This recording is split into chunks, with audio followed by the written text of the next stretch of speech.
తెలుగమ్మాయి శోభిత ధూళిపాల నాగచైతన్య ఇటీవల వివాహ బంధంతో ఒక్కటయ్యారు. అన్నపూర్ణ స్టూడియో వేదికగా డిసెంబర్ 4న వీరి వివాహం జరిగింది. కేవలం 300 మంది అతిథుల మధ్య నిరాడంబరంగా నాగచైతన్య శోభితల వివాహం ముగిసింది. నాగచైతన్య కోరిక మేరకే పెళ్లి సింపుల్ గా ప్లాన్ చేశామని నాగార్జున స్పష్టత ఇచ్చారు. అక్కినేని వారి కోడలిగా శోభిత నాగార్జున ఇంట్లో అడుగుపెట్టింది. శోభితను కోడలిగా నాగార్జున మనస్ఫూర్తిగా అంగీకరించారు. కాగా నాగచైతన్యతో 2 ఏళ్లకు పైగా శోభిత రిలేషన్లో ఉన్నట్లు పుకార్లు ఉన్నాయి. సమంతతో విడాకులైన కొన్నాళ్ల నుండి నాగచైతన్య మీద రూమర్స్ మొదలయ్యాయి. శోభిత నాగచైతన్య జంటగా విదేశాల్లో విహారిస్తున్న ఫోటోలు సోషల్ మీడియాలో వైరల్ అయ్యాయి. అయినప్పటికీ ఎఫ్ఐఆర్ రూమర్స్ ని ఈ జంట ఖండించడం విశేషం. సడన్ గా ఆగస్టు 8న ఎంగేజ్మెంట్ చేసుకుని షాక్ ఇచ్చారు.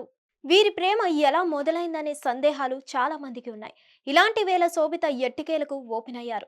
నాగచైతన్యతో పరిచయం, ప్రేమ మొదటిసారి ఎక్కడ కలిశారో వెల్లడించింది.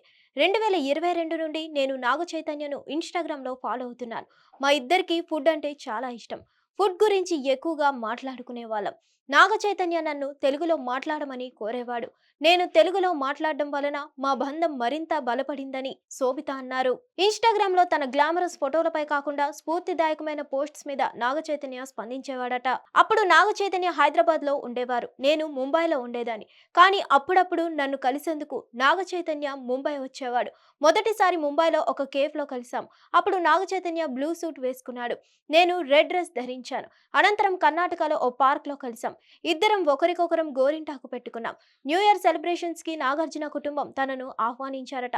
గోవాలో జరిగిన న్యూ ఇయర్ వేడుకల సమయంలోనే పెళ్లి ప్రతిపాదన వచ్చిందని శోభిత ఓపెన్ అయ్యారు.